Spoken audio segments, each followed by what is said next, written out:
kelompok Satu. dengan drama berjudul Putri Kasumba dan Putra Kasumbu. Anjoy.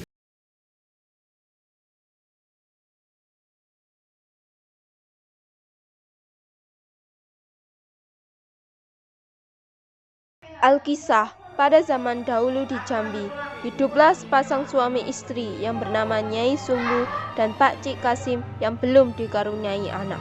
Perkawinan mereka yang telah berlangsung cukup lama belum juga mendapat tanda-tanda akan hadirnya seorang anak. Meski demikian, pasangan suami istri itu tak putus asa. Mereka terus berupaya dan berdoa.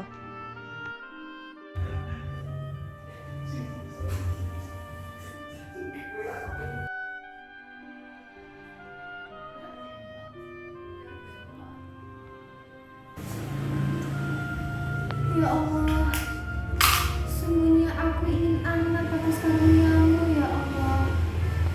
Sungguhnya Engkau Maha mengabulkan doa hamba. Amin. Pada suatu malam, pasangan suami istri tersebut mendapatkan mimpi yang sama. Mereka didatangi seorang nenek yang tidak mereka kenal. Waalaikumsalam. Ada perlu apa ya, Nek? Benar kalian ingin memiliki seorang anak? Akan. Ada apa? Bila kalian ingin memiliki seorang anak, carilah rumput yang dililit luar sawah. Masaklah tanpa menggunakan gula dan garam. Masak sebagaimana kalian memasaknya dengan teliti dan makanlah tanpa nasi.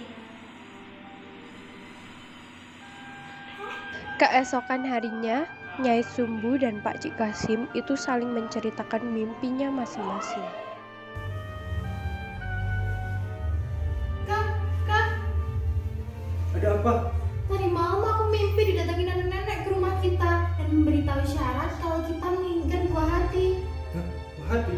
Jangan-jangan dengan mencari rumput yang dililit ular sawah dan dimasak tanpa gula dan garam. Iya, loh, kok sama? Jangan-jangan memang kita jodoh yang direstui Tuhan. Semoga saja ya ini tanda baik buat kita. Amin, paling serius. Ketika hari mulai terang, mereka berangkat menuju sawah untuk bekerja sesuai dengan kesehariannya. Hari mulai sore, mereka teringat dengan mimpi mereka, lalu mereka mencari rumput yang dililit ular. Dan benar, mereka menemukannya. Kan, udah selesai. Waktunya pulang. Kan, bukannya ini yang dimaksud dalam mimpi kita. Sungguh anugerah dari Tuhan, Dek. Semoga ini jadi tanda baik buat kita.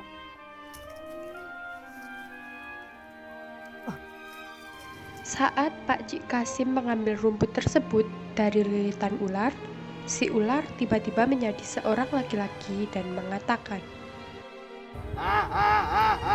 Kenapa kamu mengganggu tidurku, wahai manusia? Kami ingin mempunyai anak ular sebagai kebahagiaan kecil di keluarga kecil kami. Jika itu maumu, baiklah, akan kukabulkan. Tapi ada syaratnya. Syarat apa, wahai ular? Jika anak itu laki-laki dan berumur 17 tahun, dia akan kumakan. Tapi jika dia perempuan dan berumur 17 tahun, dia akan kunikahi. Nyai Apakah dan kamu Pak sanggup? Cik Kasim terkejut mendengar perkataan ular. Mereka tak menyangka perjanjian itu sungguh berat. Baiklah, kami akan berjanji untuk itu. Oke, baiklah. Ambillah rumput ini.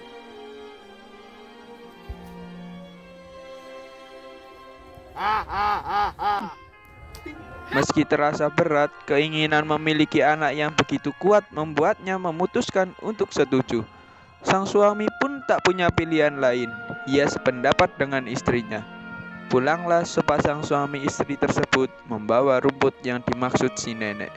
Begitu tiba, sang istri langsung memasaknya dengan air mendidih tanpa gula dan garam.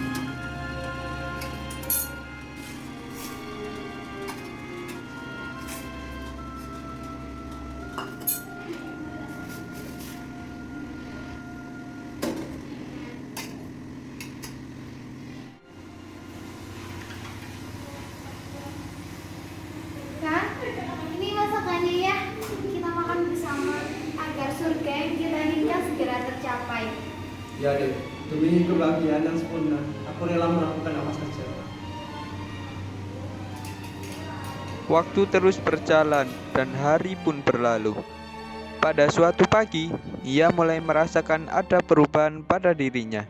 Ia mulai mengandung. Akang, Ada apa? seharian muntah-muntah. Apakah bertanda aku hamil? Beneran gak masuk angin? Coba tes pack dulu. Baiklah.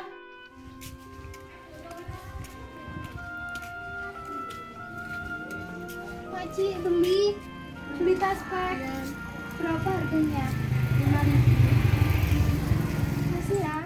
Makcik, tadi Nyai beli apa? Beli tas pack tuh. Ih, udah hamil dia. Gak tahu juga deh. Udah deh. Si Nyai akhirnya membeli test pack dan menggunakannya, dan benar hasilnya positif.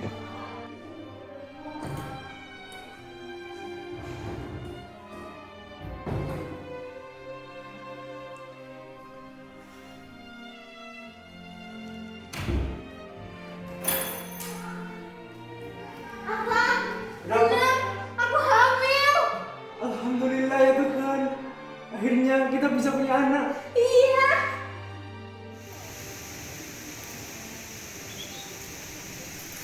Akang, ini aku bawain masakan dari rumah. Terima kasih dek. Iya. Terima kasih.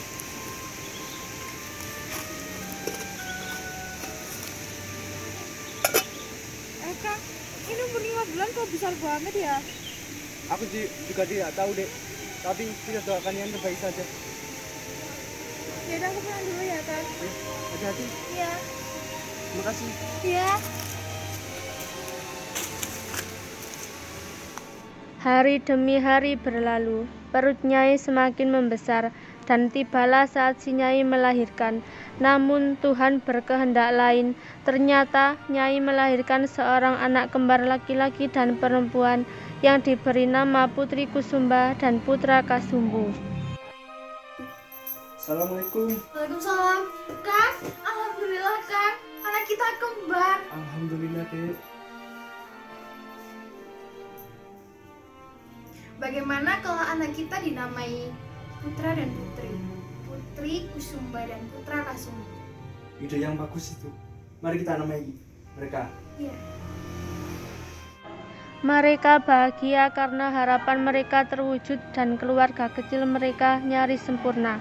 Namun demikian pasangan suami istri juga merasakan kesedihan karena teringat perjanjian dengan ular. Tahun demi tahun berlalu, mereka menjadi seorang anak yang cantik dan tampan. Nyai dan Pak Cik Kasim semakin resah karena mereka akan diambil oleh ular. Dan tibalah saatnya anak itu diserahkan kepada ular. Karena tak sanggup memenuhi janjinya, mereka mengingkari janji ular. Kang, bagaimana ini? Anak kita udah berumur 17 tahun. Itu artinya mereka akan diambil oleh ular. Jangan khawatir dek. Setiap masalah pasti ada jalan keluarnya. Di sisi lain, si putra sudah memiliki sepasang kekasih yang bernama Laras Ayu, gadis cantik yang rumahnya tak jauh dari rumah Putra Kasumbu. Mas, apa kamu yakin mencintaiku? Atas nama Tuhan Yang Maha Esa, aku benar-benar mencintai ini, Dek. Karena aku berjanji, aku akan membawa orang tuaku dan segera melamarmu. Baiklah Mas, aku akan segera menyusul. Namun, rencana mereka gagal untuk menua bersama karena kehendak orang tua mereka. Dek, bagaimana kalau Putri dinikakan saja dengan Putra? Namun, apakah akan yakin kalau itu jawaban dari permasalahan kita? Sebaiknya kita musyawarahkan dulu deh sama Putra dan Putri. Ide bagus. Mari kita diskusikan siang ini. Setelah Putra pulang dari rumah Larasayu, Putra dan Putri dipanggil kedua orang tua mereka untuk membicarakan hal ini. Dek, kau panggilkan mereka. Iya Kang. Putra, Putri. Kami ingin menyampaikan sesuatu. Sesuatu apa Ibu? Jadi dahulu Ibu punya perjanjian sama ular. Dan perjanjian tersebut, jika kalian umur 17 tahun, kalian akan diambil oleh ular. Dan ibu tidak mau itu terjadi. Maksud ibu bagaimana? Jadi, kalian akan dinikahkan demi kebahagiaan kalian. Loh Bu, tapi kan Putra sudah memiliki kekasih. Namanya Larasayu yang telah tetangga kita. Kamu tidak bisa membantah hal ini Putra. Ini semua demi kebahagiaan kalian dan keluarga kita sendiri. Loh, aku tidak bisa begitu Pak. Aku sangat mencintainya. Seketika terdengar suara rantang yang terjatuh dan seorang perempuan yang berlari. Ternyata itu Larasayu yang berniat membawakan makanan untuk Putra. Berapa itu? Coba cek Putra. Ayo. Udah stop Putra, itu bukan milikmu lagi. Larasayu menangis sesungguhan mendengar putra kekasihnya akan menikah dengan saudara kandungnya sendiri. Larasayu merasa terhianati oleh Putra. Hari telah berganti. Putra berniat mengembalikan rantang milik Larasayu ke rumah dan berniat membicarakan hubungan mereka baik-baik. Assalamualaikum Ayu. Waalaikumsalam Putra, silakan duduk. Ini Ayu, aku mau membalikan rantang kamu yang kemarin. Terima kasih ya Putra. Tadi gini Ayu, aku mau bicara sama kamu. Ya, mau bicara apa Putra? Akan aku telah mengecewakanmu Ayu, karena aku tidak bisa membantah kedua orang tua. Karena ridha Allah merupakan ridha orang tua Ayu. Bantu aku melupakanmu Mas. Niscaya kamu akan mendapatkannya lebih baik daripada aku Ayu, karena api cintaku padamu tak akan pernah padam. Kabar bahwa Putra dan Putri menikah terdengar sampai tetangganya, mereka yang bernama Bu Sarwenda dan anaknya yang bernama Indah. Kok bisa ya anak kami dekat sama si Mas? Nggak tahu tuh Bu, katanya sih Larasayu nanti sama Putra. Wah, parah sih. Harusnya kan Putra jadi milikku. Secara kan Putra tampan dan aku yang cantik. Dah, itu agak itu. Mau tahu nggak? Apa tuh Bu? Coba datangi rumah Larasayu dan kerjasamalah untuk menghancurkan acara pernikahan Putra dan Putri. Oke Bu, aku akan datangi rumah Larasayu.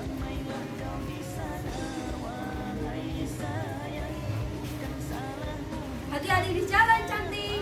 Ketika Indah sampai di rumah Larasayu, Indah bertemu dengan Larasayu dan berbincang tentang rencana Indah. Larasayu.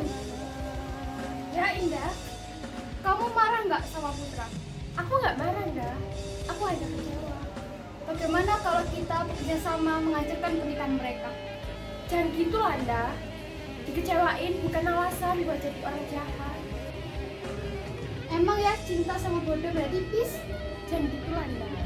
Aku percaya kalau aku dan Putra tidak dipertemukan di dunia, Tuhan sudah merencanakan agar aku dan Putra dipertemukan di surga. Jangan jalan-jalan gitu lah. Neraka udah kamu pesen ya tiketnya. Terserah deh yuk, males ngomong sama orang yang kurang pendidikan. Ayu pun sabar dan pelan-pelan ikhlas menerima kenyataan bahwa Putra memang bukan jodohnya. Selain itu, kabar bahwa Putra dan Putri akan menikah terdengar sampai ke telinga ular. Ular pun marah mengetahui berita tersebut, dan dia memutuskan untuk pergi menemui keluarga Pak Kasim dengan wujud seorang lelaki tampan dan mapan. Permisi. Masuk. Mohon maaf, di sini saya membawa harta benda untukmu, tapi izinkan aku menikahi putrimu. Mohon maaf Fatih, meskipun keluarga kami miskin, namun keluarga kami punya surga yang sangat sempurna. Dan kehidupan ini bukan tentang harta dan tahta, melainkan tentang kebahagiaan. Ini masih belum seberapa, di kayangan masih ada banyak lagi. Ini masih, ya belum seberapa lah. Maaf, tapi kami tidak membutuhkan uang itu. Silakan beli saja. Oke, baiklah.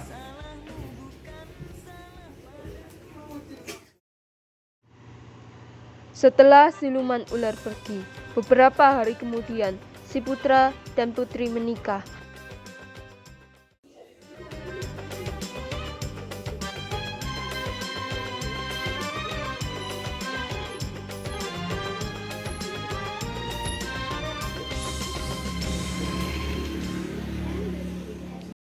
Lambat laun ternyata mereka memang sama-sama memiliki perasaan cinta.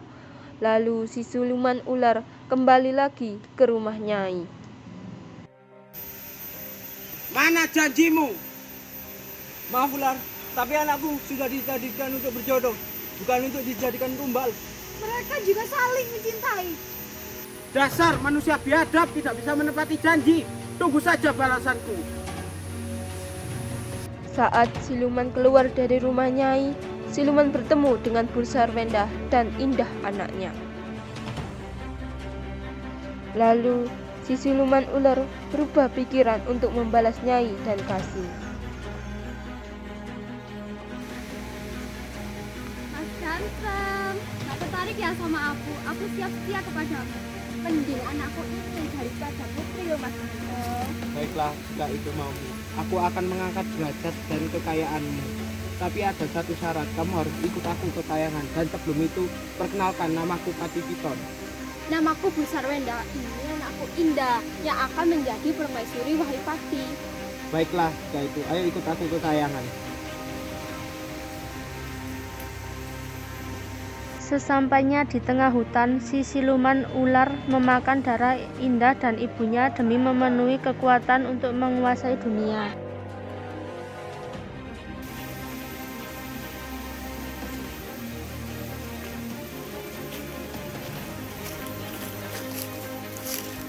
Ini waktunya, aku akan membunuhmu.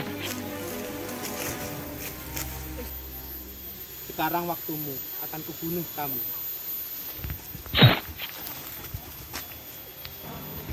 Si ibu mendadak linglung dan tidak tahu apa yang harus dilakukan.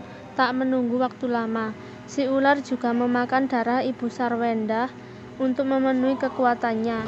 Mulai saat itu si ular tidak pernah kembali ke rumah Nyai karena kekuatan cinta putra dan putri akan mengalahkan kekuatan sakti ular. Dan setelah menjalani pernikahan putra dan putri, mereka hidup bahagia dengan surga yang mereka ciptakan dan diimpikan selama berpuluh-puluh tahun. Kehidupan Nyai Sumbu dan Pak Cik Kasim serta kehidupan Putri Kusumba dan Putra Kasumbu hidup bahagia dan sempurna. Cintaimu mas. Kan surga yang kita bangun sekarang menjadi surga dunia ya. Aku akan selalu mendampingimu. Aku juga akan selalu bersamamu deh, hingga kematian memisahkan kita. Takkan mudah ku bisa melupakan segalanya yang telah terjadi di antara kau dan aku. Bagaimana ini, Ibunda? Tumbalku sudah dinikahkan. Tenang anakku, akan kucarikan lagi tumbal untukmu.